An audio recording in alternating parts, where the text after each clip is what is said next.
Well, welcome to another Fallout 3 video. I am Hominid Digital. Today I'm going to go back and go over several glitches in one video. I've had a couple comments on different videos with people saying that they weren't working.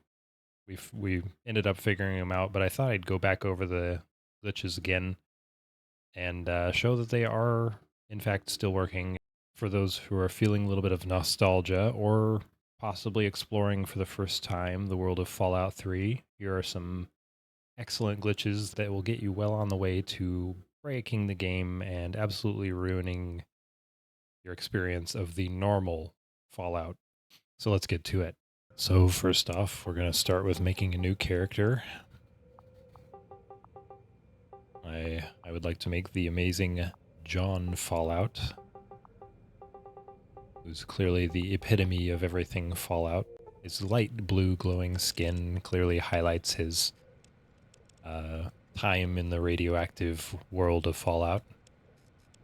He's a human glowing one, not yet a ghoul, not quite human, but all Fallout. And I'm going to go ahead and max out some of his stats. We want intelligence at 10 so we can get the maximum skill points. We want endurance at 10 for the health, agility at 10 for small guns, and luck pretty high up for the critical chance. First thing we need to do when we get out of the vault is, of course, after leveling up and clicking through all the DLC pop-ups that just have to appear, go and find yourself some scrap metal. 8 seems like a good safe number of scrap metal to start with. So once you have your even stack of scrap metal, head over to Protector Kasdan. You'll need to sell all the scrap metal to him, and then save, and then go ahead and steal back all the scrap metal, and this time sell back all but 2 of the scrap metal, and then I would recommend saving again just in case this part doesn't work correctly.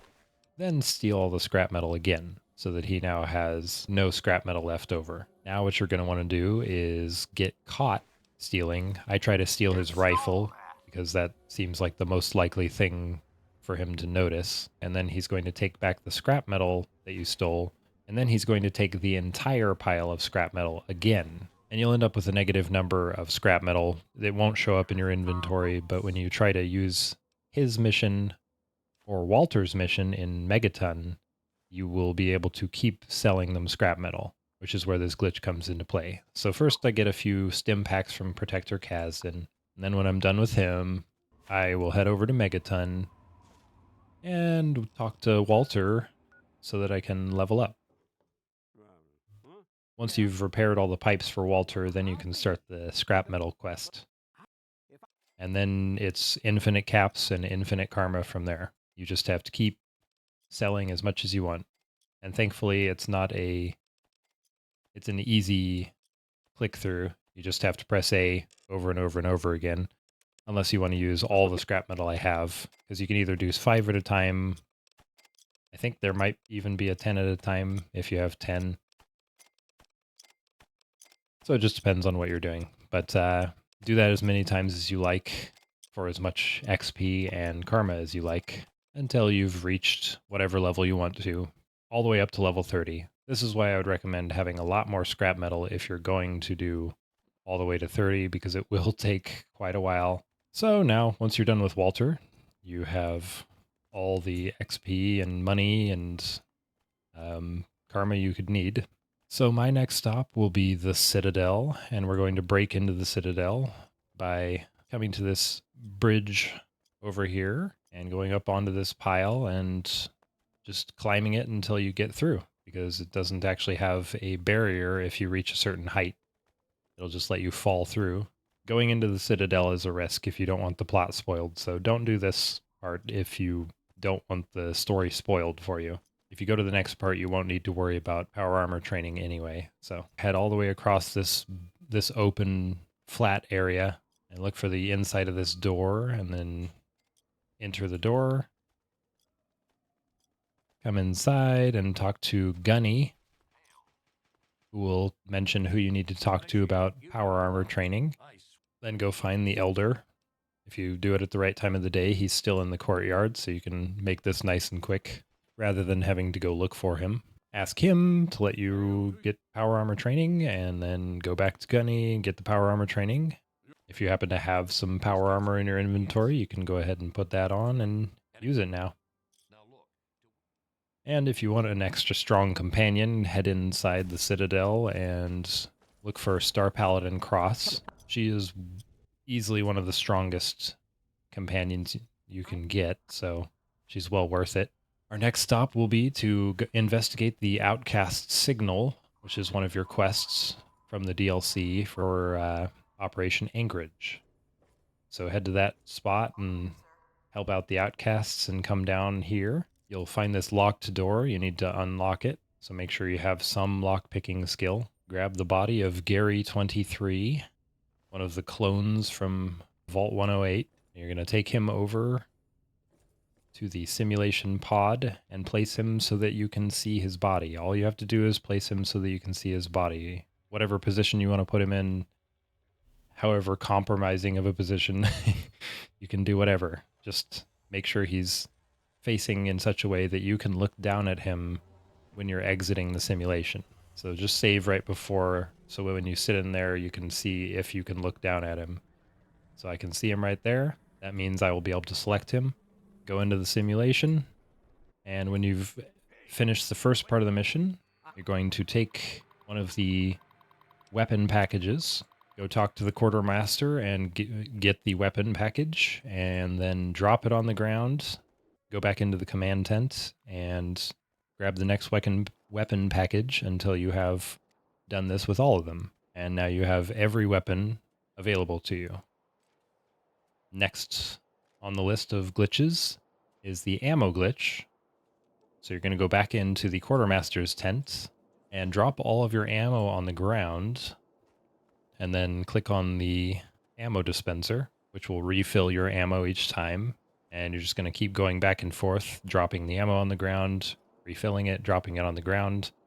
I recommend picking it up every once in a while just so the game doesn't freak out too much, because the physics get a little iffy when you start to pile giant piles of things, and do it in repetition until you have the amount of ammo that you want. I usually stop when I have over 1,000 308 ammo, because that one's the slowest to fill. But, you know, do it as many times as you feel like doing it. It's just however long you are willing to do this. And now that you've filled up your inventory with all these glorious weapons and ammo, go ahead and head over and finish the mission. Don't forget to pick up the Gauss rifle.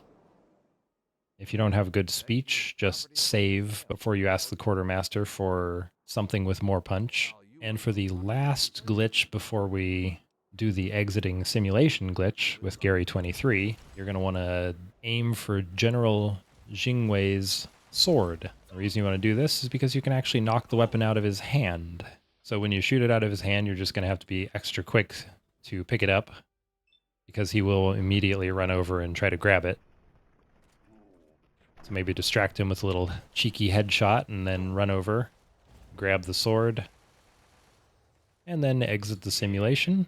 As soon as you see this white start to pick up and you see the loading screen, start looking down as quickly as you can and pressing A. Just spam the A button. Make sure you're looking down. You won't be able to see that you're looking down, but you'll know it worked when this menu pops up. And then you can just start transferring everything from your inventory into Gary 23. These are all still simulation weapons, so simulation weapons and armor, so they all have an incredibly high durability. And now you're out of the simulation, and Gary 23 is carrying all of the gear that you just took out of a simulation. And as the last little bonus, you can successfully help McGraw to protect Specialist Olin. Go ahead and close the door, because she's pretty bad about defending herself.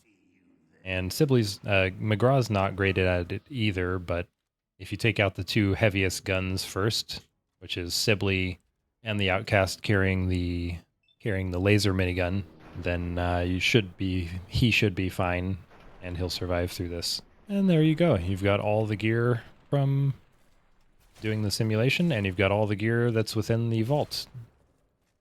Unless you don't want to carry it for some reason, which I don't know.